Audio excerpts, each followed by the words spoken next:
The leather-clad biker sat perfectly still, while 200 passengers screamed around him. The flight attendant's voice cracked over the intercom. "If there are any combat-trained pilots on board, identify yourself immediately." Everyone was searching for a hero in a uniform. No one was looking at the man with scarred knuckles in row 3, the man they'd been avoiding all flight, the man who hadn't flown in 13 years, the single father who'd made a promise to his daughter that he was about to break. Before we dive into this story, hit that like button if you believe heroes don't always look the way you expect them to. Subscribe for more incredible true stories, and drop a comment telling me where you're watching this from right now. Let's see how far this story reaches. This is the story of Flight 237, and it starts 48 hours before that announcement in a different world entirely. The leather creaked as he shifted in his seat. Row 3 window side where the fuselage met his back like a wall he could trust.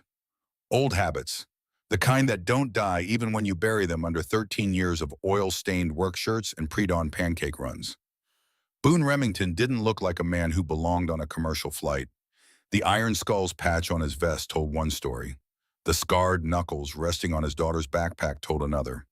The way his eyes tracked every movement in the cabin, cataloging exits and threats without conscious thought, that told the truth. He was 42 years old and looked like every parent's nightmare. 6 feet of coiled muscle wrapped in black leather, a beard that hadn't seen a razor in weeks, ink crawling up both forearms, and symbols most people didn't understand and wouldn't ask about. The kind of man security guards watched. The kind mothers pulled their children away from. Hadley sat beside him in 3B, her cello case wedged awkwardly in the overhead bin, her small hands folded in her lap. 13 years old with her mother's dark hair and her father's quiet intensity. She'd inherited his ability to read a room, to sense when people were afraid. She felt it now, the woman in 3C angling her body toward the aisle, pulling her laptop bag closer like Boone might reach over and snatch it mid-flight. "Dad," Hadley whispered, her voice barely audible over the engine hum. "She's doing it again." "I know, kiddo." Boone's voice was gravel and smoke worn smooth by too many years of keeping things inside. "Just ignore it." But Hadley couldn't ignore it. She never could. 7 years of middle school had taught her what it felt like to be the daughter of a man people crossed the street to avoid. The daughter of a biker. The daughter of someone who looked dangerous even when he was braiding her hair before school. The woman in 3C, Margot Whitfield, didn't glance their way. Didn't need to. Her discomfort radiated like heat. Expensive suit, perfectly manicured nails, the kind of polish that came from boardrooms and stock options.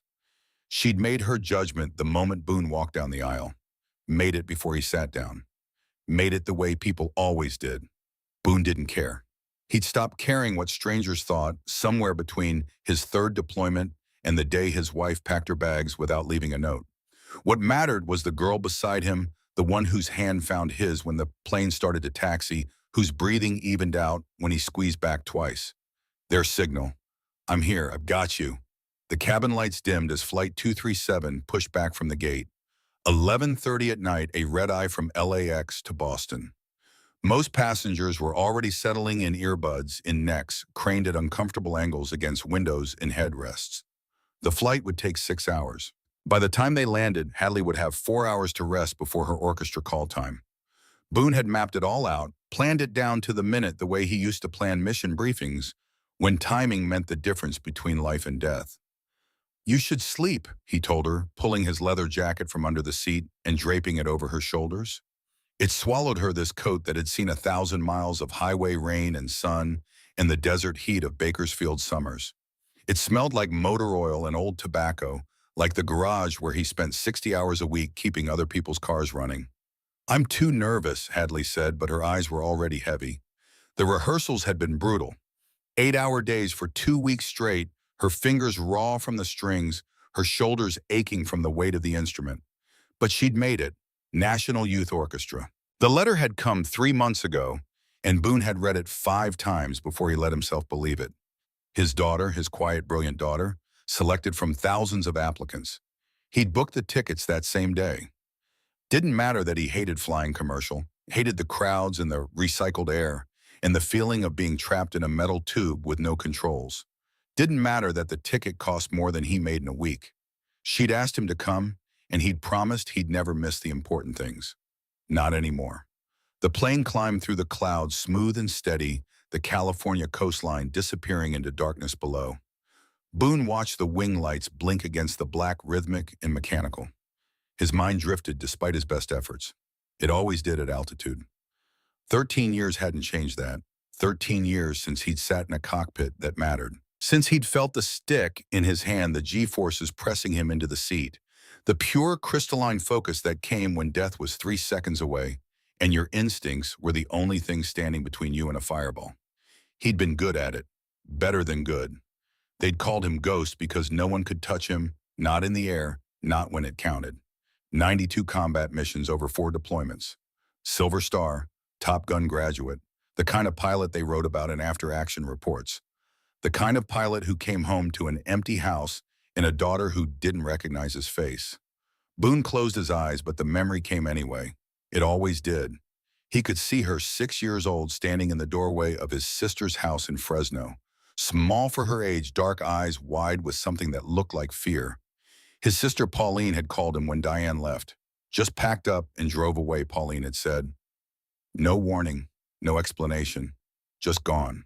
Boone had been wheels up from Bahrain within 18 hours, the fastest he'd ever moved, for anything that wasn't a combat sortie. But when he'd arrived, when he'd knelt down and opened his arms, Hadley hadn't run to him.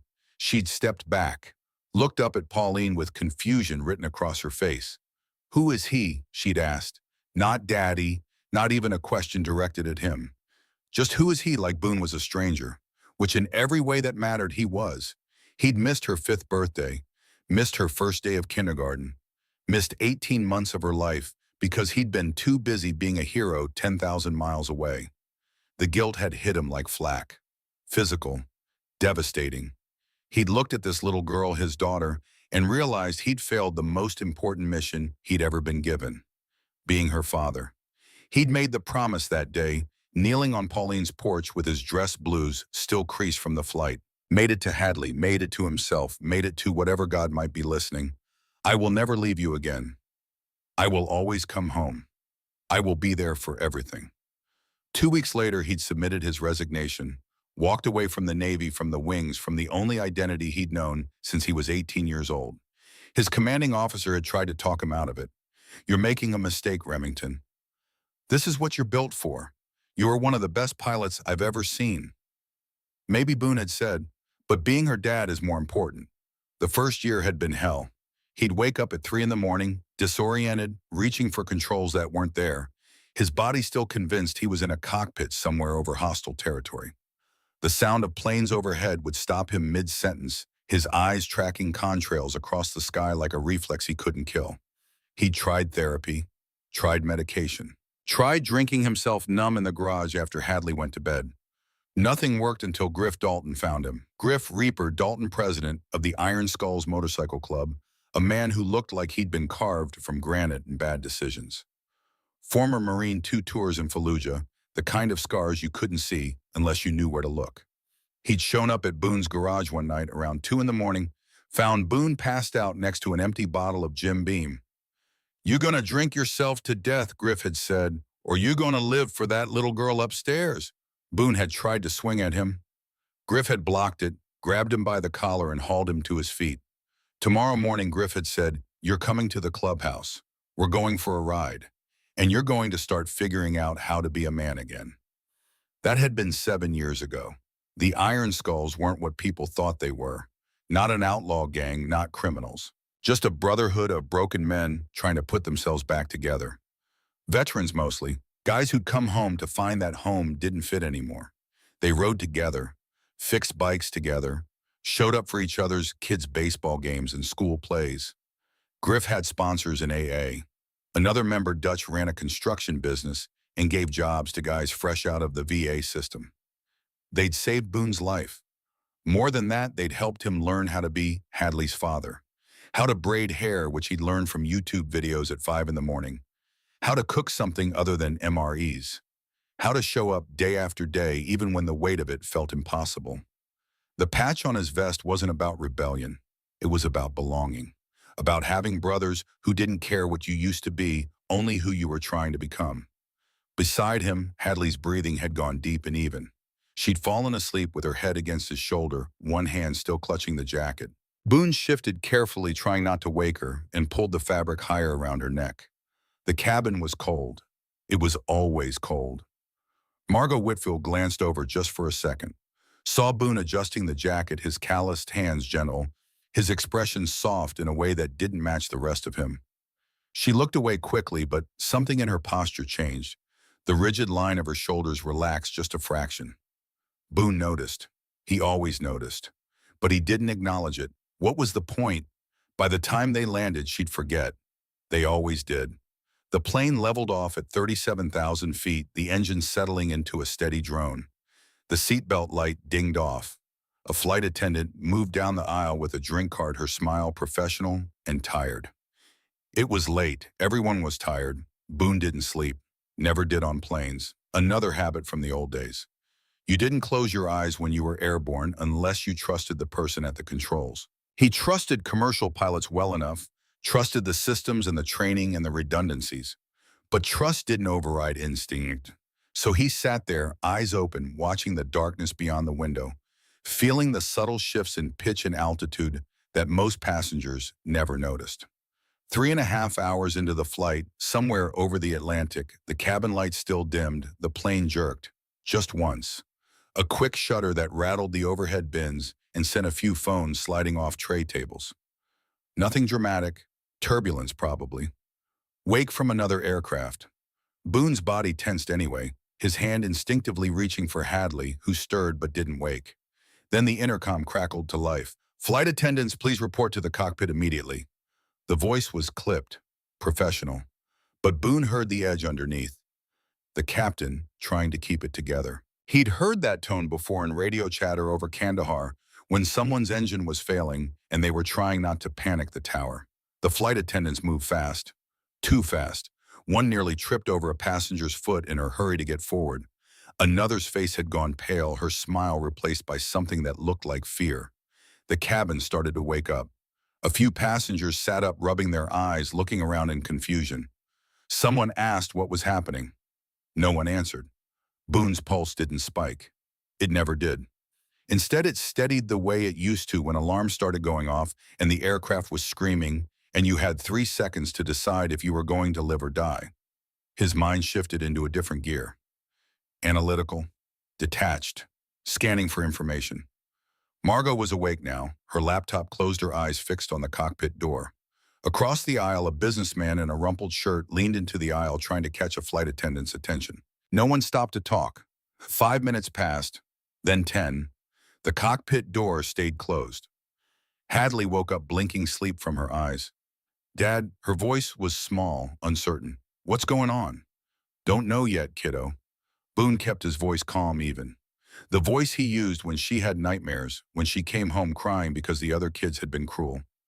Probably just a mechanical thing, nothing to worry about. But he was lying, and some part of her knew it. She pressed closer to his side, her hand finding his again.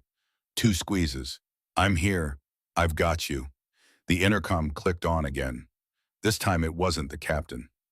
"Ladies and gentlemen, this is First Officer Wyatt Sterling." The voice was young, too young, and it was shaking. "We are experiencing a medical emergency in the cockpit. If there are any medical professionals on board, doctors, nurses, paramedics, please identify yourself to the flight crew immediately." The cabin went still, dead still. The kind of silence that presses against your ears. Medical emergency, in the cockpit. Boone's jaw tightened. Margot's hand flew to her mouth. The businessman across the aisle whispered, "Oh God," under his breath. A man in row 7 stood up, raised his hand. The flight attendant waved him forward, and he disappeared through the cockpit door. Dr. Elizabeth Crawford Boone would learn later. Cardiologist, 54 years old. About to walk into a situation she wasn't trained for. The minutes crawled. 2, 5, 10. The cockpit door didn't open. The intercom stayed silent. Hadley's grip on Boone's hand tightened. "Dad, I don't like this." "I know, baby. Me neither." Around them, the cabin had started to fracture. A woman 3 rows back was crying quietly, her husband's arm around her shoulders. A college kid in a backward cap kept refreshing his phone as if the lack of signal at 37,000 feet was the problem. Someone prayed in Spanish, the words soft and rhythmic. Boone's training kicked in before he could stop it. He scanned the cabin counting passengers. 217, maybe 220 if the manifest was full. 8 crew, fuel status unknown. Positioned somewhere over the North Atlantic, too far from land to glide. If they lost power, if something catastrophic happened, they had minutes at best. He forced the thoughts down. This wasn't his problem. He wasn't a pilot anymore. He was a father sitting next to his daughter on a flight to Boston so she could play Dvorak with an orchestra. That was all. The intercom crackled again. "Ladies and gentlemen," First Officer Sterling's voice was barely holding together now. Boone could hear the tears in it, the edge of panic. "If there are any combat-trained pilots on board this aircraft, I need you to identify yourself to the nearest flight attendant immediately. This is an emergency." The words hit the cabin like a shockwave. Combat-trained pilots. People started talking all at once, voices rising in confusion and fear. "What does that mean? Why do they need a combat pilot? Oh my God, are we going to crash?" Margot turned in her seat, scanning the cabin like everyone else. Looking for a hero. Looking for someone in a uniform. Someone who looked like they knew what they were doing. Boone sat perfectly still. His hands didn't move. His expression didn't change. But inside, behind the wall he'd spent 13 years building, something ancient and brutal roared to life. They need a pilot. The captain's down. Medical emergency. The first officer can't handle this alone. They need someone who knows how to fly when everything's falling apart. Hadley looked up at him. She didn't say anything. Didn't need to. He could see the question in her eyes. Dad Boone's throat was dry. His heart, which had stayed calm through the announcement, started to pound now. Not from fear, from something worse. Recognition. The call of a life he'd walked away from. The pull of a thing he'd been good at, better than good, a thing that had defined him for 12 years before he'd buried it for her. He didn't stand up, didn't raise his hand, didn't move. Because 13 years ago, he'd made a promise to the girl sitting beside him. A promise that mattered more than anything else in the world. "I will always come home. I will never leave you again." And if he walked into that cockpit, if he tried to do this thing he hadn't done in over a decade, if he failed, that promise would die with everyone on this plane. In the back of the aircraft row 28 seat F, a man stood up. Colonel Vernon Garrett, 61 years old, retired Air Force, 26 years of service, most of it training younger pilots how not to kill themselves. He'd been watching Boone since the announcement, watching the way he didn't flinch, the way his body had tensed just barely like a weapon, recognizing the sound of its name. Vernon started walking down the aisle, slow, deliberate. His eyes never left Boone. The other passengers watched him pass, some with hope, some with confusion. Who was this old man? Was he the pilot they needed? But Vernon didn't stop at the cockpit. He stopped at row 3, stood there looking down at the man in the leather vest with the scarred knuckles and the daughter pressed against his side. "You didn't look confused," Vernon said quietly. His voice was gravel-worn smooth by decades of yelling over jet engines. "Everyone else looked confused. You looked ready." Boone met his eyes, didn't say anything. "You're not a pilot," Vernon said. "Not a question. A test." "No, sir." Boone's voice was flat, final. Vernon nodded slowly. "That's not what I asked." The cabin had gone quiet again. People were listening now, leaning forward in their seats, trying to understand what was happening in row 3. Margot was staring at Boone, really looking at him for the first time since she'd sat down 5 hours ago. Vernon leaned in, lowering his voice so only Boone could hear. "I don't know what you're running from, son. And I don't care, but I've been training pilots for 2 decades and I know the look, I know the posture, I know the way a combat aviator tracks movement in a confined space." Boone's jaw tightened. He said nothing. "If you've got the training," Vernon continued, "and you don't step up and this plane goes down, you're going to have to live with that. If you survive." Hadley was looking at her father now, her eyes wide. Dad Boone closed his eyes, took a breath. "I made a promise." "To who?" "My daughter." Vernon glanced at Hadley, then back at Boone. His expression softened just a fraction. "What kind of promise?" "That I'd always come home." Boone's voice cracked on the last word. "That I'd never leave her again." Vernon was quiet for a long moment. When he spoke again, his voice was gentle. almost kind. Then keep it. Help us land this plane and you go home to her. Boone opened his eyes, looked at Hadley. She was 13 years old and terrified, and she was looking at him like he was the only solid thing in a world that had started to dissolve. Dad, she whispered, you were a pilot. He'd never told her, never talked about the deployments, the missions, the medals gathering dust in a box in his closet. He'd wanted her to know him as her father, not as Ghost, not as the man who'd chosen a war over his family. A long time ago, he said, before you were born. Can you fly this plane? God, he didn't know. It had been 13 years. 13 years of oil changes and brake jobs and nights in the garage fixing motorcycles. 13 years of muscle memory, fading instincts, dulling the sharp edge of combat awareness, wearing down to something softer. But he looked at his daughter and he looked around the cabin at the 216 other people whose lives had just been dropped into his lap, and he thought about what Vernon had said. If you don't step up and this plane goes down, you're going to have to live with that.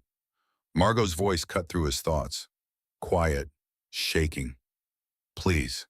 He turned to look at her, the woman who'd been afraid of him for 5 hours straight, who'd pulled her bag away like he might steal it, who'd judged him without knowing a single thing about who he was.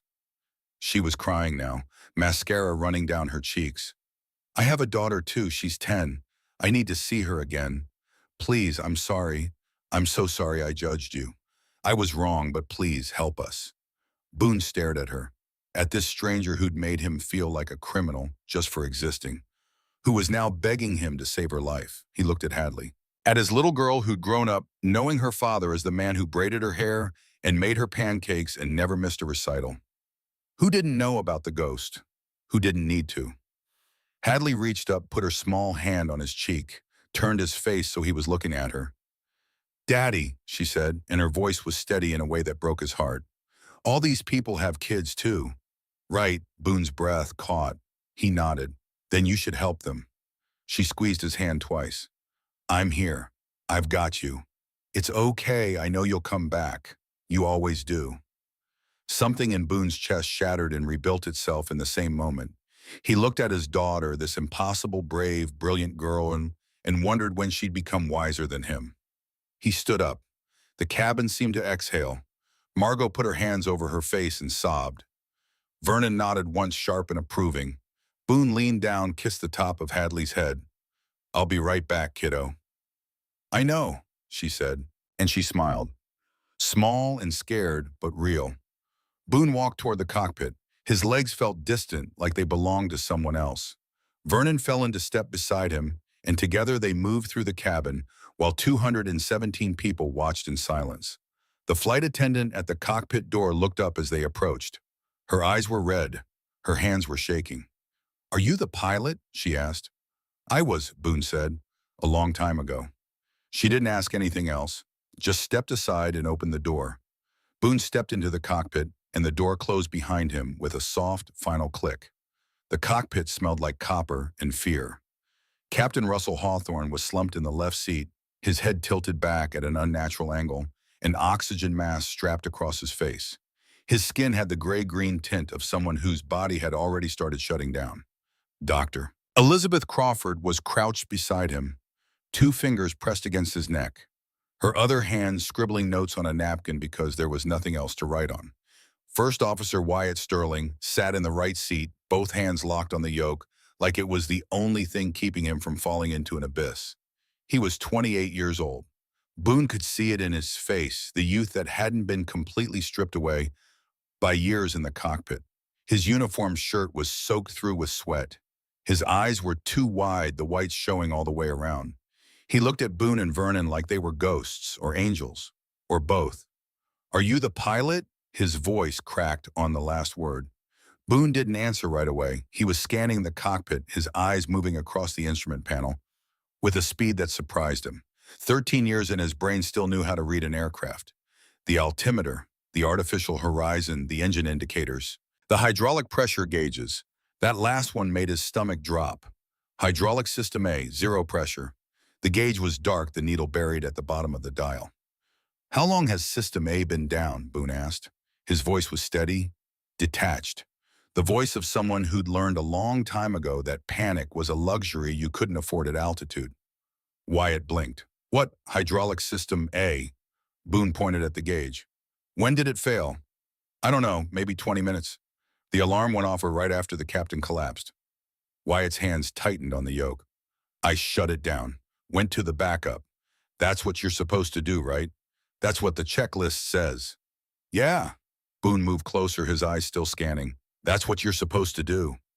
Vernon was already sliding into the jump seat behind the center console, his movements efficient and practiced. He didn't need to be told what to do. 26 years in the Air Force had taught him how to read a crisis, how to prioritize, how to become useful instead of another problem. What's System B looking like? Vernon asked. Wyatt glanced at the gauge. 80%, maybe 75. It's been dropping. Slowly. Boone's mind was already running the math. Hydraulic System B controlled most of the primary flight surfaces. Ailerons, elevators, rudder. If B failed completely, they'd be flying a 200-ton brick with no way to maneuver, no way to land, no way to do anything except fall out of the sky and hope the impact was quick. He looked at Dr. Crawford. How's the captain? She didn't look up from her patient. Stroke, hemorrhagic, I think. Pupils are unequal and non-reactive. He's breathing but barely. He needs a hospital. Soon. How soon? An hour ago. She finally met Boone's eyes. I'm doing everything I can, but without imaging, without proper equipment, I'm just guessing. He could have an hour. He could have 10 minutes. Boone nodded, turned to Wyatt. You need to move. Wyatt stared at him. What? I need the captain's seat. You need to get him out of there. For a second, Wyatt didn't move, just sat there, hands still locked on the yoke, like letting go would send the plane into a spiral. Then Vernon leaned forward, his voice calm and firm. Son, we've got the aircraft. Let go of the controls. Wyatt's fingers uncurled slowly like they'd forgotten how. He unbuckled, stood up, and together with Dr. Crawford, they wrestled Captain Hawthorne out of the seat.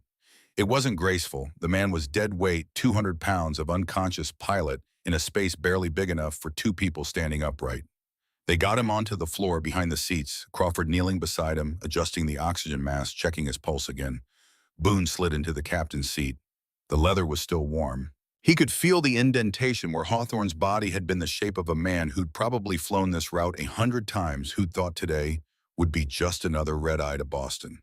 The yoke was right there, waiting.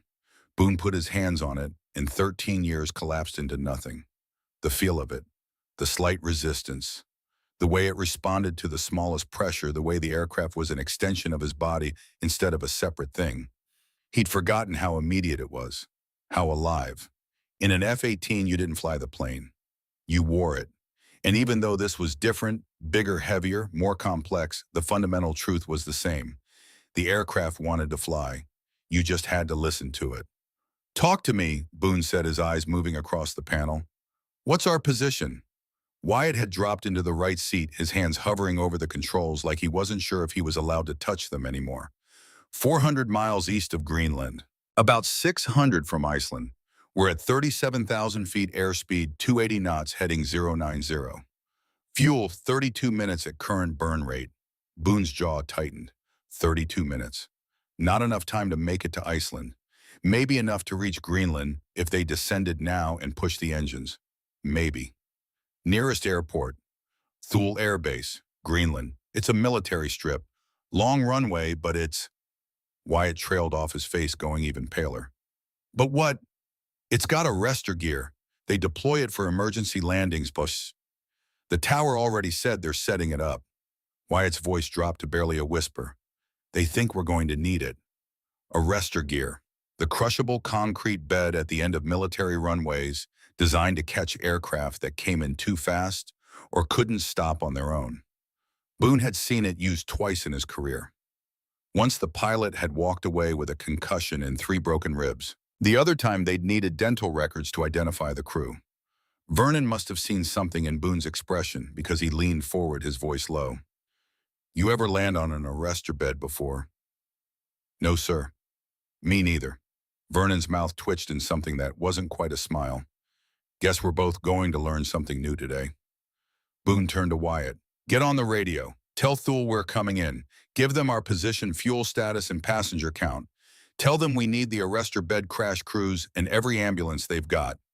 Wyatt nodded, reaching for the radio, his hands still shaking. While he talked to the tower, Boone's eyes went back to the hydraulic gauges. System A dead. System B, 70% and falling. If B failed before they reached Thule, they were done. No flight controls meant no way to turn, no way to descend in a controlled manner, no way to line up with a runway. They'd be passengers in their own cockpit watching the altimeter spin down until the ocean came up to meet them. Boone's hand moved to the throttle, adjusting it by feel, trimming the aircraft for a slight descent. He needed to lose altitude gradually, needed to set them up for an approach to Thule without burning through their remaining fuel. The aircraft responded smoothly. Too smoothly. For a second, Boone almost forgot about the hydraulic failure, about the unconscious captain on the floor, about the fact that he hadn't flown anything in 13 years. His hands knew what to do. His body remembered. Vernon was watching him. "How's it feel?" "Like riding a bike," Boone said. Then he paused. "A bike that weighs 400,000 pounds and is about to run out of brakes." Vernon huffed a sound that might have been a laugh. "You're Navy, right? I can tell by the way you're handling the controls. Too smooth. Air Force pilots have more aggression." F-18's 12 years. Combat. 92 missions, 4 deployments. Vernon whistled low. "And you've been out for 13 years. What the hell have you been doing working at a Starbucks?" "Mechanic, Bakersfield." "Jesus Christ," Vernon shook his head. "The Navy must have lost their minds when you walked away." Boone didn't answer. His eyes were on the instruments, watching the altitude decrease, watching the fuel gauge tick down, watching the hydraulic pressure in System B continue its slow, inevitable decline. 68%. Wyatt finished with the radio and turned back to Boone. "Thule says they're ready for us. Arrestor bed is deployed. Fire crews are standing by. They've got an instructor on standby, too. Boeing test pilot retired. She says she can talk you through the approach." "Put her on." A moment later, a woman's voice came through the radio. Calm, professional. The kind of voice that had talked dozens of pilots through emergencies and knew how to project confidence even when the situation was hopeless. "Flight 237, this is Patricia Harding. I'm a former Boeing test pilot with about 15,000 hours on the 777. I understand you're a military aviator transitioning to a commercial aircraft. Is that correct?" Boone keyed the mic. "That's correct, ma'am. F-18 Super Hornet, 92 combat missions. Last flight was 13 years ago." There was a pause. When Patricia spoke again, her voice had shifted. Still professional, but warmer. Almost gentle. 13 years is a long time. But muscle memory doesn't forget. Trust it. The principles are the same. You know how to fly. I'm just here to teach you how to land a 777. Appreciate it, ma'am. Call me Patricia. Now talk to me about your hydraulic situation. Wyatt mentioned System A is down and B is degrading. What's your current pressure on B? Boone checked. 65%, dropping about 1% every 2 minutes. Okay, that's not great, but it's manageable. When you get below 50%, you're going to start feeling the controls get sluggish. Below 25, you're in manual reversion. That means no hydraulic assist. You'll be moving the flight surfaces with pure mechanical linkage. It's going to take a lot of strength. Understood. How much fuel do you have? 28 minutes. And you're how far out from Thule? 380 miles. Patricia was quiet for a moment, and Boone could almost hear her doing the math. That's going to be tight. You need to start your descent now. I'm going to walk you through the approach profile, but you need to understand something. Without full hydraulics, you won't have flaps. You won't have slats. You're going to be coming in fast. Very fast. How fast? Normal approach speed for a 777 is about 150 knots. You're going to be doing 200, maybe 210. The arrestor bed will help, but the margin for error is thin. If you come in too fast, you'll overshoot. Too slow, you'll stall and drop before you reach the runway. Boone's hands tightened on the yoke. What's the window? 10 knots, maybe less. 10 knots. In an aircraft this size at that speed, 10 knots was nothing. A gust of wind, a moment's hesitation. The difference between walking away and dying in a fireball. Got it, Boone said, because what else was there to say? Good. Now listen to me. You can do this. I've talked pilots through worse, but I need you focused. I need you present. Can you do that? Boone thought about Hadley sitting in 3B with his jacket wrapped around her shoulders. Thought about the promise he'd made 13 years ago. Thought about the 217 people whose lives now depended on whether his hands remembered how to do something they hadn't done in over a decade. Yes, ma'am, I can do that. Then let's bring this bird home. The descent began. Boone pulled back on the throttles, easing the nose down, feeling the aircraft respond. The altimeter started to unwind. 37,000 feet. 35, 30. The earth was still invisible below them, hidden under a blanket of clouds and darkness. But it was there, waiting. Vernon was handling the radio calls, coordinating with the Thule tower, relaying information back to Patricia. Wyatt was monitoring the systems, calling out changes in hydraulic pressure, fuel levels, engine temperatures. The three of them had fallen into a rhythm without discussing it, each man taking the role he was best suited for. It felt like old times, like a combat sortie where everyone knew their job and trusted the others to do theirs. Boone had forgotten what that felt like. The clarity, the focus, the way everything else fell away until there was only the mission and the men beside you. At 25,000 feet, the hydraulic pressure hit 50%. Boone felt it immediately. The yoke got heavier, not dramatically, but enough to notice. He had to apply more force to make the same adjustments, had to think about movements that had been instinctive seconds before. Patricia, we just hit 50% on System B. Copy that. You're going to start feeling it now. Don't fight the aircraft. Work with it. Small inputs. Let the plane do what it wants to do. Roger. At 20,000 feet, the clouds broke and suddenly Greenland was there. A vast expanse of white and gray ice and rock stretching to the horizon. It looked alien, hostile, beautiful in a way that made Boone's chest tighten. Somewhere down there was a runway, a single strip of concrete in the middle of nowhere surrounded by snow and glaciers and the kind of cold that could kill you in minutes if you weren't prepared. That's where they were going. That's where this ended one way or another. Thule Air Base, 10 o'clock, 60 miles out, Vernon said, reading off the navigation display. Boone adjusted their heading lining up the approach. His hands moved across the controls with a confidence that felt borrowed, like he was channeling someone he used to be. Ghost, the pilot who'd never missed a target, never flinched under fire, never brought his aircraft home with so much as a scratch. But Ghost had been fearless. Boone wasn't fearless anymore. He had too much to lose. At 15,000 feet, the hydraulic pressure hit 25%. The yoke went heavy, really heavy, like someone had filled it with concrete.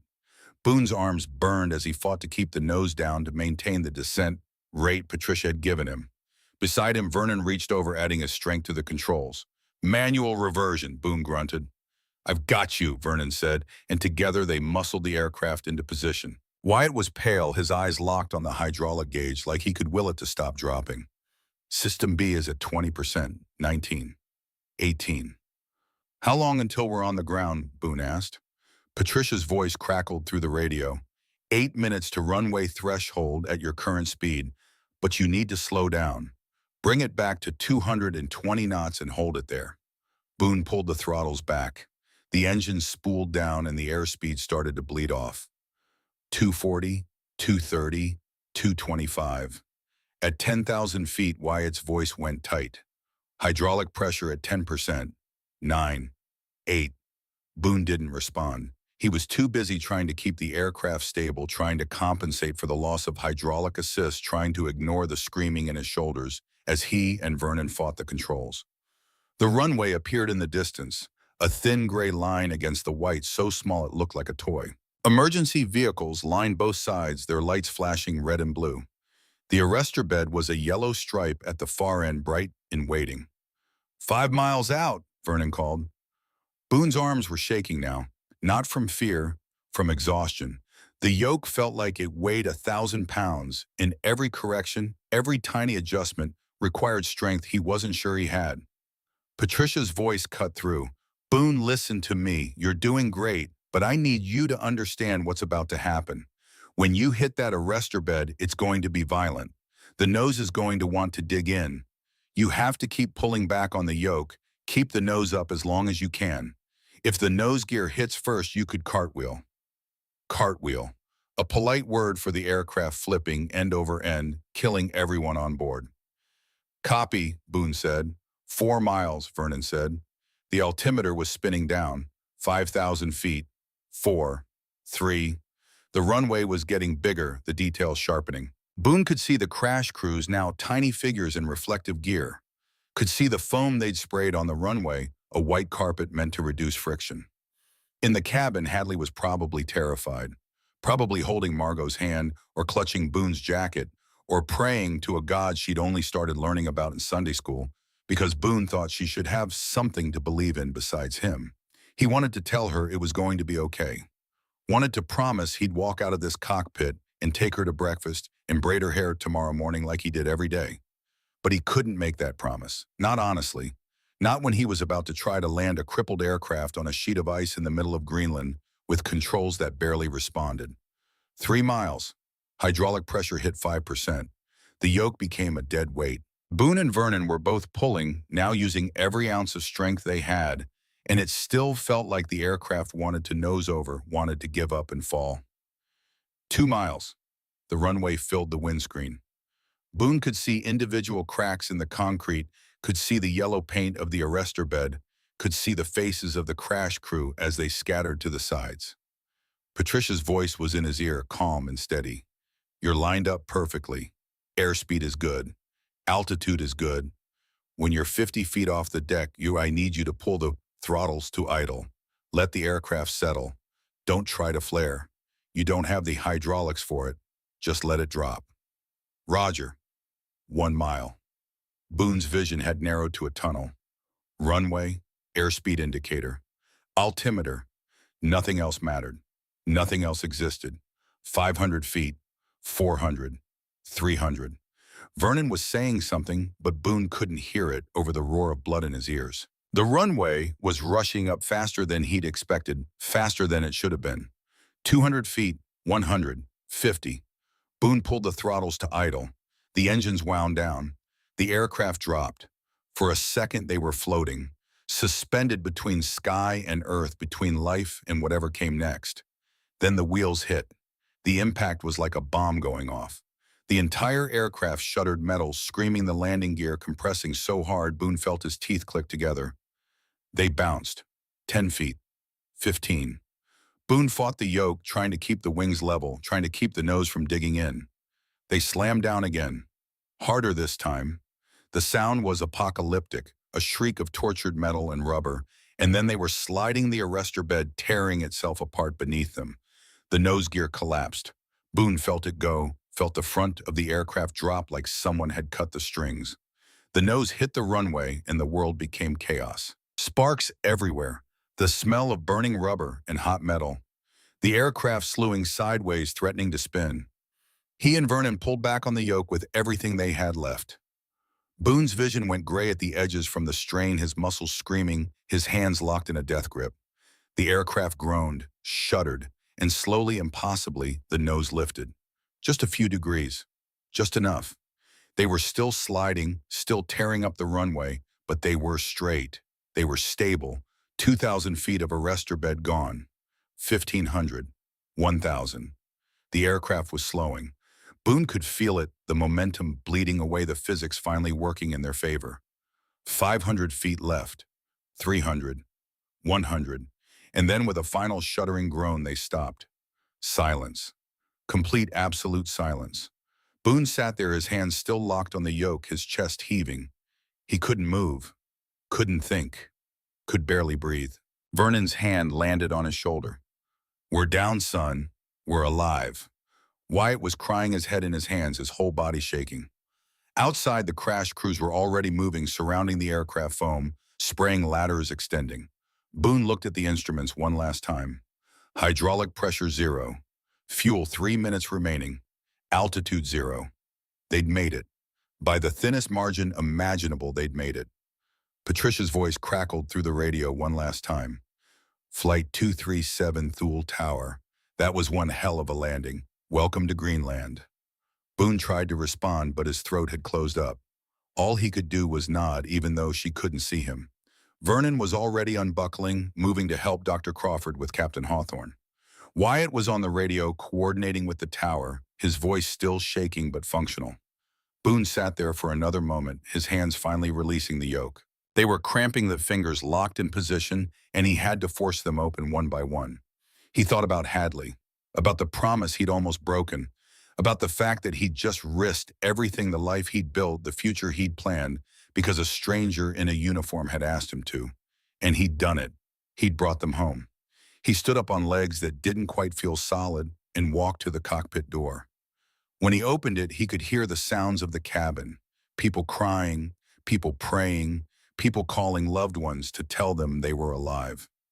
He stepped through the door and every eye turned to him. Margot was there, tears streaming down her face. Other passengers were standing, staring, some of them reaching out to touch him as he passed like he was something holy. But Boone didn't see any of them. He only saw Hadley. She was still in 3B, his jacket wrapped around her shoulders, her face wet with tears. When she saw him, she stood up, and then she was running down the aisle, and he was catching her, lifting her off her feet, holding her so tight he was afraid he might break her. "You came back," she whispered into his neck. "You always come back." Boone couldn't speak, could only hold his daughter and feel her heartbeat against his chest and know that he'd kept his promise after all. The emergency slides deployed with sharp cracks that echoed across the frozen runway. Yellow fabric unfurling against white snow, bright and artificial in a landscape that had probably never seen that particular shade of synthetic polymer before. The slides inflated in seconds, and then people were moving, stumbling, sliding down into the arms of emergency personnel wrapped in reflective gear that made them look like beings from another planet. Boone was the last one off. He'd insisted on it. Walked through the cabin twice, checking every row, every overhead bin, every lavatory, making sure no one had been left behind. No one knocked unconscious during the landing, no one too terrified to move. Vernon had done the same from the rear, the two of them meeting in the middle and nodding once before making their way to the exits. Hadley had wanted to wait for him, but Boone had made her go, told her he needed to know she was safe, needed to see her on solid ground before he could let himself believe this was real. She'd gone, reluctantly clutching his jacket, looking back over her shoulder every few steps until Margot had taken her hand and guided her down the slide. Now Boone stood at the forward exit, looking out at the scene below. 217 passengers scattered across the snow like seeds thrown by a careless hand. Some were on their knees. Some were being checked by paramedics. Some were just standing there staring at the aircraft behind them like they couldn't quite process that they'd been inside it 30 seconds ago. The 777 looked like it had been through a war. The nose was crumpled, buckled inward, where it had scraped along the runway. Both engines had scorch marks. The entire underside was torn up metal, peeled back in strips, hydraulic fluid, and fuel streaking the fuselage in dark rivulets that steamed in the Arctic air. It would never fly again. Boone knew that just by looking at it. This aircraft was done. Finished. It would be disassembled here, cut into pieces, hauled away on trucks, to be studied and analyzed and eventually forgotten. But everyone had walked away. Every single person. That was what mattered. Boone stepped onto the slide and let gravity take him. The descent was fast, disorienting, his body still keyed up from the landing, his muscles still locked in combat mode. He hit the snow at the bottom and stumbled, caught himself, stood up straight. The cold hit him like a physical force. It had been maybe 15 degrees in the cabin. Out here, it was 20 below, maybe colder with the wind. His leather vest did nothing. Within seconds, he could feel the cold working its way through his clothes into his bones, reminding him that this place was not meant for human habitation. Hadley was there immediately, running across the snow in shoes that were completely inadequate for this environment, her breath coming out in white clouds. She crashed into him, and he caught her, lifted her off the ground again, held her while she cried into his shoulder. "Dad," she kept saying, just that, over and over. "Dad, Dad, Dad." "I'm here, kiddo, I'm here." Emergency personnel were trying to herd everyone toward the terminal building, a low concrete structure about 200 yards from the runway. They needed to get people inside, needed to treat injuries, needed to account for everyone before hypothermia became a problem. But people kept stopping. kept turning back to look at the plane like they needed to witness it one more time to believe they had survived. Margot approached slowly, hesitantly, like she wasn't sure if she was allowed to. Her expensive suit was rumpled, her perfectly styled hair, a mess of mascara tracking down her face in black streaks. She looked nothing like the woman who'd sat down in 3C 5 hours ago. "Mr. Remington," she said, her voice was hoarse. I don't, I don't know what to say." Boone set Hadley down but kept one arm around her shoulders. "You don't have to say anything, ma'am." "Yes, I do." Margot stepped closer, her eyes red and swollen. "I judged you. The second you sat down, I judged you. I looked at your jacket and your tattoos, and I decided I knew who you were. I decided you were dangerous, and I was so wrong. You're not dangerous. You're—" She couldn't finish, just put her hands over her face and sobbed. Great heaving sobs that shook her whole body. Boone stood there awkwardly, not sure what to do. Hadley made the decision for him, stepping forward and wrapping her arms around Margot's waist. The gesture seemed to break something in the woman. She dropped to her knees in the snow and hugged Hadley back, crying into the girl's shoulder the way Hadley had cried into Boone's. "I have a daughter," Margot whispered. "Quinn, she's 10. She was supposed to. I was supposed to call her when we landed. Tell her about my presentation. And I thought I was never going to see her again." "But you will now," Hadley said softly, "because my dad saved us." Margot looked up at Boone, her face a mess of tears and gratitude, and something that looked like shame. "I'm so sorry for everything, for the way I treated you, for the assumptions I made. You saved my life, you saved all of us, and I didn't even know your name."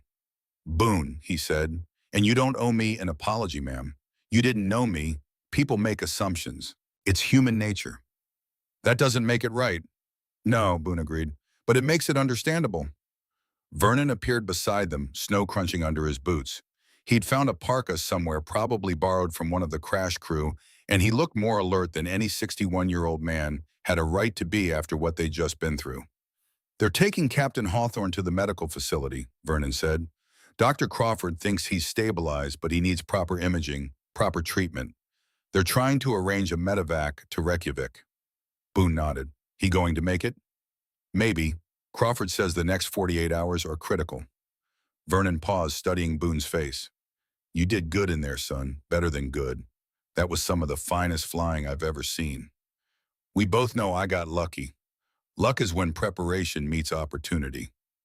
You were prepared. Your hands remembered even if your head didn't think they would." Vernon held out his hand. "It was an honor flying with you, Ghost." Boone shook his hand, the grip firm and warm even through their frozen fingers. "Likewise, sir." "Vernon, we just survived a near-death experience together. I think we can skip the formalities." The terminal building was organized chaos. Thule Air Base wasn't equipped to handle a commercial airliner emergency. They had the runway, had the crash crews, but they didn't have the infrastructure for 217 stranded passengers. People were packed into a briefing room meant for maybe 50 emergency blankets, wrapped around shoulders, paper cups of hot coffee, and tea being distributed by base personnel who looked as overwhelmed as the passengers. Boone found a quiet corner and sat down against the wall, Hadley pressed against his side. He was exhausted. Not just physically, though his arms still burned from fighting the controls. It was a deeper exhaustion, the kind that came from holding yourself together through a crisis and then finally being allowed to fall apart. But he couldn't fall apart. Not yet. Not while Hadley needed him. She was shaking. Not from cold, though the terminal wasn't much warmer than outside. From adrenaline crash. From fear that was only now catching up to her now that the immediate danger had passed. "Talk to me, kiddo," Boone said quietly. "What's going on in that head of yours?" Hadley was quiet for a long time. When she finally spoke, her voice was small. "You lied to me." Boone's chest tightened. "What?" "You said you worked for the Air Force. You never said you were a pilot. You never said you flew fighter jets. You never told me about any of it." She wasn't angry. She sounded hurt, confused. Like she'd just discovered that the father she thought she knew was someone else entirely. Boone took a slow breath. "You're right. I didn't tell you." "Why not?" "Because I didn't want you to know me as that person. I wanted you to know me as your dad, the guy who makes pancakes and braids your hair and shows up to your recitals. Not the guy who dropped bombs and fired missiles and came home with medals that didn't mean anything because he'd missed your entire childhood earning them. Hadley was quiet again, processing. Were you good at it at flying? Yeah, I was good at it. Mrs. Henderson said you were called Ghost. That Colonel Guy Vernon, he called you that too. Why? Boone closed his eyes. He'd hoped to avoid this conversation for at least a few more years, maybe forever. But Hadley deserved the truth. She'd earned it by being brave enough to tell him to go into that cockpit. Because I was hard to hit. In combat, when other pilots were trying to shoot me down, I could, I don't know, feel where they were going to be, react before they did. They started calling me Ghost because they said I was like a ghost in the sky. There but not there. That sounds really cool, Hadley said. Boone opened his eyes, looked down at her. It wasn't cool, baby. It was terrifying. Every single time I went up, I knew there was a chance I wasn't coming back. And every time I did come back, I knew someone else hadn't. Someone's father or brother or son. War isn't cool. It's just necessary sometimes. Is that why you stopped? Because it was scary? No, I stopped because of you. Hadley looked up at him, her eyes wide. Me. You were 6 years old. I'd been gone for 18 months. When I came home, you didn't recognize me. You looked at me like I was a stranger. And I realized that if I kept doing what I was doing, you'd grow up with a stranger for a father. I'd miss everything. Your first day of school, your first friend, your first heartbreak. All of it. Gone. And for what? So I could keep being Ghost. He reached out, tucked a strand of hair behind her ear. I chose you, Hadley. I chose being your dad over being a pilot. And I've never regretted it. Not once, not even today. But you saved all those people today because you used to be a pilot. So maybe it was good that you were Ghost. Before. Boone felt something crack inside his chest. This girl. This impossibly wise, impossibly brave girl. Yeah, he said quietly. Maybe it was. They sat there for a while, not talking, just being together. Around them, the chaos continued. Base personnel trying to arrange housing and meals. Passengers trying to contact loved ones, crying into phones, telling people they loved them, that they were okay, that they'd be home soon. The smell of burnt coffee and industrial cleaning solution. The fluorescent lights that made everyone look sickly and pale. Wyatt Sterling found them eventually. The first officer looked like he'd aged 10 years in the last hour. His uniform was disheveled, his hands still shaking slightly, but he was upright and functional. Mr. Remington, he said, I needed to thank you. If you hadn't been on that flight, I don't know what would have happened. I couldn't have done it alone. I would have panicked. We would have crashed. Boone shook his head. You did fine. You kept it together when the captain went down. You ran the checklists. Got help when you needed it. That's exactly what you're supposed to do. But I was terrified. Being terrified doesn't mean you failed. It means you're human. Boone stood up, keeping one hand on Hadley's shoulder. You did good, Wyatt.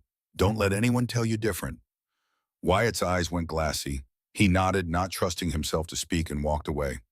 Vernon appeared again, this time with Dr. Crawford. The cardiologist looked exhausted, but satisfied, the expression of someone who'd done everything they could and gotten the outcome they'd hoped for. Captain Hawthorne is stable, she announced. They're prepping the medevac now. He's got a long road ahead, but he's going to make it. That's good news, Boone said. Crawford studied him for a moment. I heard what you did up there, flying a commercial aircraft with no hydraulics in 13 years of rust. That's not luck. That's skill and courage. Just doing what needed to be done, ma'am. Well, you saved a lot of lives today, including mine. So thank you. She shook his hand and moved off to check on other passengers who'd sustained minor injuries during the landing. Bruises mostly, one sprained wrist, one mild concussion. Considering what could have happened, considering the violence of that landing, it was a miracle there wasn't worse. The hours blurred together after that. The airline sent a relief aircraft from Boston, a smaller plane that could actually take off from Thul's runway. It would take 3 trips to get everyone out. Passengers were prioritized based on medical need, families with young children, elderly travelers. Boone and Hadley ended up on the second flight, scheduled to depart around noon. In the meantime, they waited. The base had set up cots in the terminal. Someone had scrounged up food military rations mostly but hot and filling. Hadley ate mechanically, not really tasting anything, her eyes fixed on Boone, like she was afraid if she looked away he might disappear. "I'm not going anywhere," he told her. "I promise." "You promised before, and then you went into the cockpit.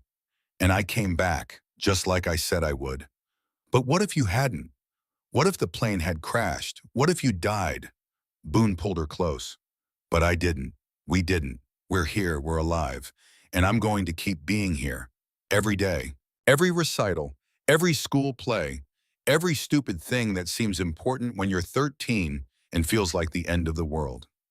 Hadley laughed a small, broken sound. "You think everything I care about is stupid? No, I think you care about things with an intensity that terrifies me, because I know if something hurts you, I can't fix it. I can land a broken plane on a sheet of ice in Greenland, but I can't protect you from someone being mean to you at school. That's the hardest part of being a dad, knowing there are things I can't control. You control everything else pretty good. You haven't seen my tax returns." That got a real laugh. Small, but real. Margot found them before the second flight departed. She cleaned up, washed her face, borrowed a jacket from somewhere. She looked more like herself, or maybe a version of herself that had been stripped down to something more essential. "I wanted to give you this," she said, handing Boone a business card. "My personal number's on the back. I run a tech company in San Francisco. If you ever need anything, and I mean anything, you call me. A reference, help with college tuition when Hadley's ready. Anything." Boone took the card. "That's not necessary, ma'am." "Yes, it is. You gave me my life back. You gave me the chance to see my daughter grow up. That's not something I can ever repay, but I'm going to try." She knelt down in front of Hadley. "And you are so brave. Braver than I've ever been. You told your father to help us, even though it meant risking him. That took courage. Don't ever let anyone tell you different." Hadley looked at Boone, then back at Margot. "He always comes back. He promised. And he kept his promise, just like I'm going to keep mine. I'm going to be a better person. I'm going to stop judging people. And I'm going to make sure my daughter knows the whole story about what happened today. About the biker with the scarred knuckles who saved all our lives." The flight to Boston was quiet. Most passengers slept exhausted from fear and adrenaline and the emotional whiplash of surviving something they shouldn't have. Hadley slept too, her head on Boone's shoulder, her breathing deep and even. Boone didn't sleep. He sat there looking out the window at the clouds passing below, thinking about the man he used to be and the man he'd become, and the strange moment in the cockpit when those two versions of himself had merged into something that was neither and both. Ghost was still in there, would always be in there. That part of him that could stay calm when everything was falling apart, that could make split-second decisions and trust his instincts and bring people home when home seemed impossible. But Ghost wasn't who he was anymore. He was Hadley's father. The man who made pancakes and braided hair and showed up. The man who'd walked away from Wings so his daughter would have a father instead of a photograph. Vernon sat down in the seat across the aisle. "Can't sleep either. Never could, not on planes. Old habits." Something like that. Vernon was quiet for a moment. "You know what I admire most about what you did back there?" "What's that?" "You didn't hesitate once you made the decision. You stood up, you walked into that cockpit, and you became exactly what we needed you to be. No second guessing, no doubt, just action. I had plenty of doubt. Maybe, but you didn't let it stop you. That's what separates the good ones from the great ones. The ability to act despite the fear." Vernon paused. "You know they're going to want to talk to you, the airline, the FAA, the media. This is going to be a big story." Boone's jaw tightened. "I don't want to talk to the media." "I know, but you should think about it. What you did today, it means something. It's a reminder that heroes don't always look the way people expect them to. Sometimes they look like a biker with a leather vest and a daughter to get home to. I'm not a hero. I'm just a dad who got lucky. You keep saying that, but I've been around enough real heroes to know one when I see one. You're the genuine article, Boone, whether you want to admit it or not. Vernon stood up, patted Boone's shoulder, and moved back to his own seat. Boone looked down at Hadley, still sleeping, still trusting that he'd keep her safe. And he thought about all the people on Flight 237, all the lives that had been in his hands for those terrible minutes over Greenland. 217 strangers who'd gone home to their families because an old biker had remembered how to fly. Maybe Vernon was right. Maybe it did mean something. But what it meant most to Boone was that he'd kept his promise. He'd gone into that cockpit, he'd done the impossible, and he'd come back, just like he'd told Hadley he would. Always. They landed in Boston 6 hours late. The terminal was packed with families, news crews, airline executives, officials from a dozen different agencies. The moment the passengers started coming off the plane, the crowd surged forward. People crying, reuniting, cameras flashing. Boone tried to slip past unnoticed. Didn't work. Someone had told the media who he was, what he'd done. The cameras found him immediately, microphones thrust in his face, reporters shouting questions. How does it feel to be a hero? Were you scared? Will you fly again? What made you decide to help? Can we get a statement? Boone put his arm around Hadley and kept walking. Didn't answer, didn't slow down, just moved through the crowd like he'd moved through hostile territory in another life, focused on the objective, ignoring everything else. They made it outside into the cold Boston morning, and Boone finally let himself breathe. The air was clean and sharp and smelled like car exhaust and coffee city smells that meant civilization and safety and home. A black SUV pulled up to the curb. The window rolled down and Griff Dalton's scarred face appeared, grinning. Heard you had some excitement on your flight, Griff said. Boone couldn't help it. He laughed, actually laughed, a sound he hadn't made in hours, maybe days. You could say that. Need a ride? More than you know. They climbed into the SUV. The back seat held 3 more members of the Iron Skulls guys who'd driven through the night from Bakersfield because their brother needed them. They didn't ask questions, didn't need the story, just passed around water bottles and granola bars and sat in companionable silence while Griff navigated through Boston traffic. Your phone's been blowing up, Griff said. News networks, talk shows, some guy from Hollywood wanting to make a movie. I've been sending them all to voicemail. Good. Keep doing that. You sure could be good money in it. Hadley's college fund could use the boost. Boone looked at his daughter, who'd finally fallen back asleep, exhausted beyond measure. I don't want her growing up thinking her dad's a hero because he landed a plane. I want her knowing he's a good man because he shows up every day, no matter what.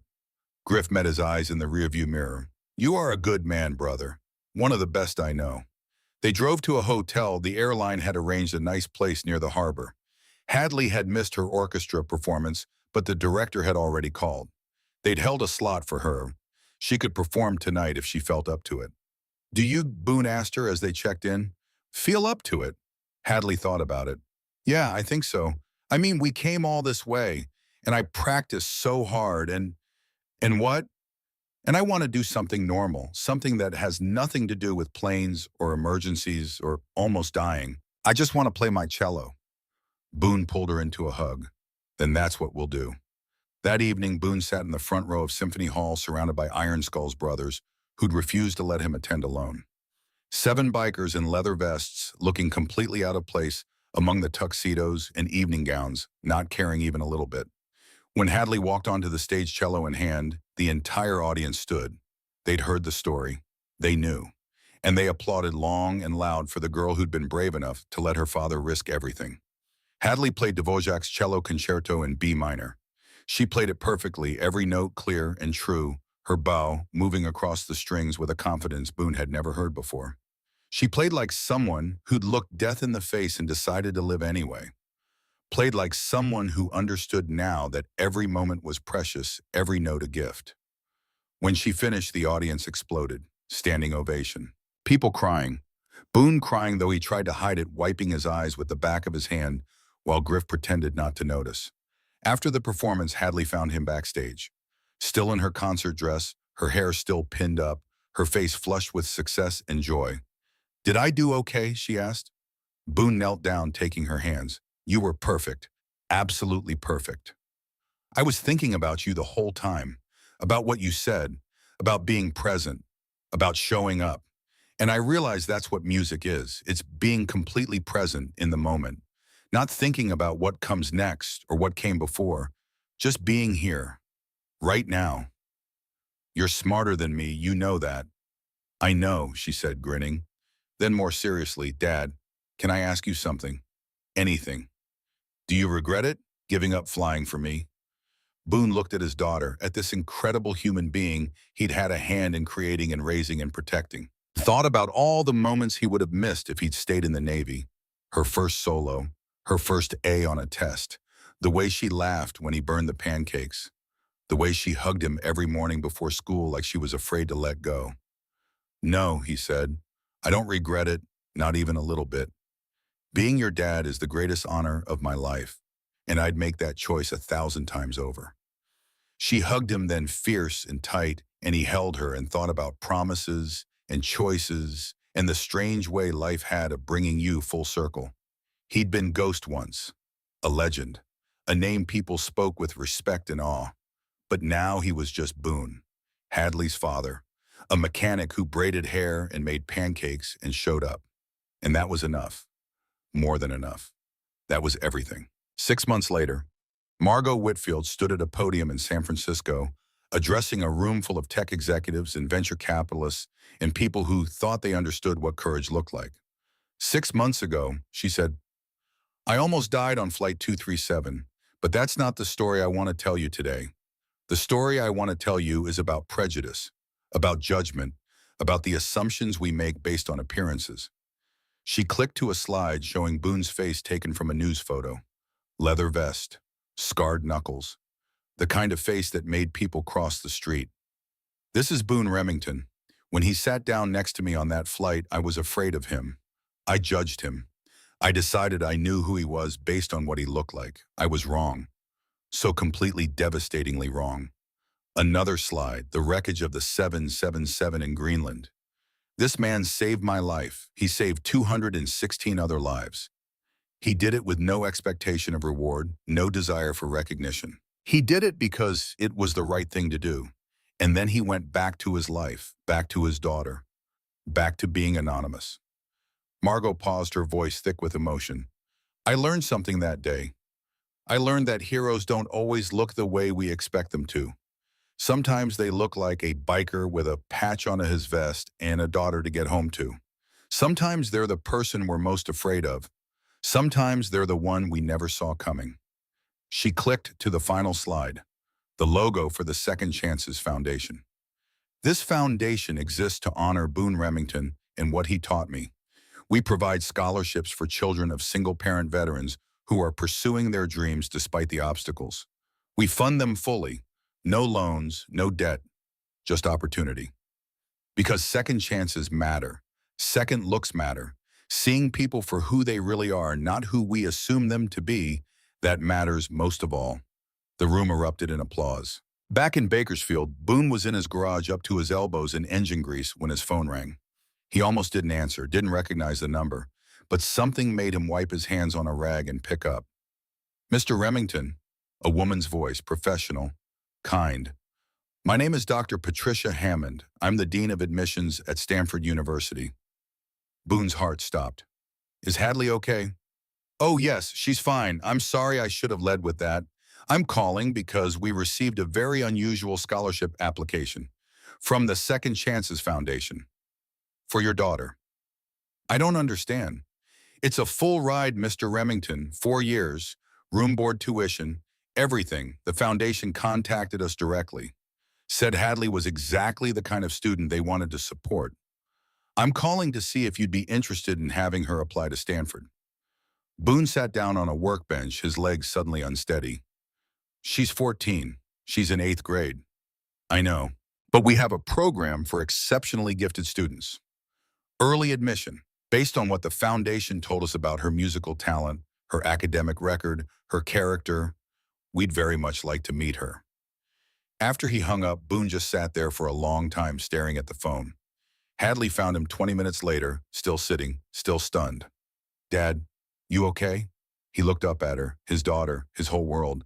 Stanford wants to meet you for early admission, full scholarship.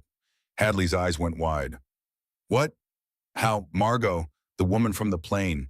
She set it up. But I'm only 14. I know. Boone stood up, pulled her into a hug.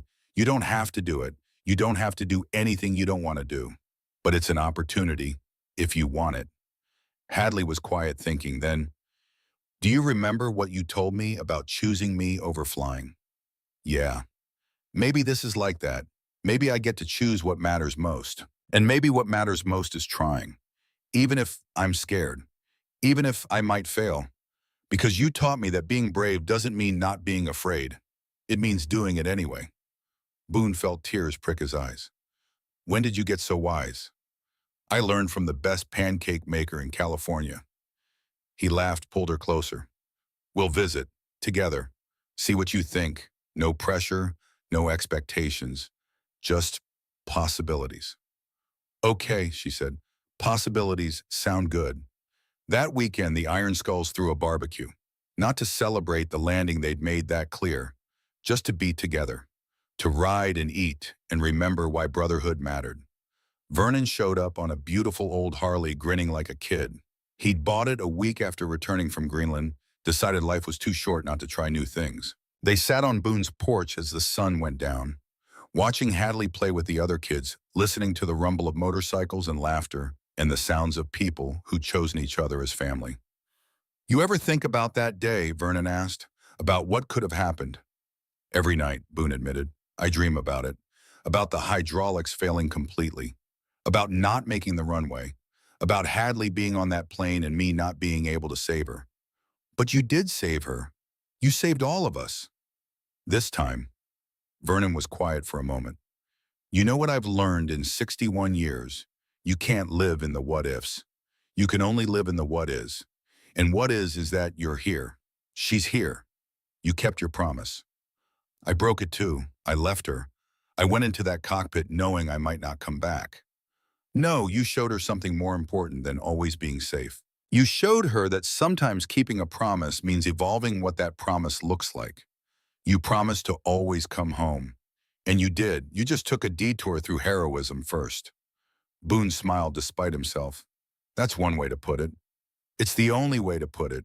You're a good man, Boone Remington. A good father, a good brother, and yeah, one hell of a pilot. All those things can be true at once. They sat in comfortable silence, watching the day fade into night, the sky turning orange and purple, and finally dark. The Iron Skulls started a bonfire. Someone brought out a guitar. Hadley came over, climbed into Boone's lap, even though she was getting too big for it, and rested her head on his shoulder. Dad, she whispered. Yeah, kiddo. I'm proud of you, for what you did, for who you are, for choosing me every single day. Boone's throat tightened. He kissed the top of her head. I'm proud of you too, baby. So proud I can't even put it into words. You don't have to. I already know. She fell asleep there in his arms, safe and warm and home. And Boone sat holding her while the fire burned and his brothers sang and the stars came out one by one over Bakersfield. He thought about the man he used to be. Ghost, the legend, the pilot who'd never been touched. He thought about the man he'd become. Boone, the father, the mechanic with scarred knuckles and a daughter who meant more to him than breathing. And he realized Vernon was right. Both versions could exist. Both versions were real. Both versions mattered. He'd given up his wings for Hadley, and when the moment came when people needed him, those wings had been there waiting. Rusty maybe, uncertain, but still there. He'd kept his promise. Always come home. And he had, not just from Greenland, but from the war inside himself. The war between who he was and who he needed to be. He'd won that war, not by choosing one side over the other, but by accepting that he was both. Always had been, always would be. Ghost and Boone, pilot and father, hero and human. All of it true, all of it him. The fire crackled. Hadley's breathing was deep and even. Somewhere in the distance, a motorcycle engine rumbled to life, the sound familiar and comforting. Boone closed his eyes and let himself rest. Let himself be exactly where he was. Exactly who he was. Present. Finally completely present. And it was enough. It was everything.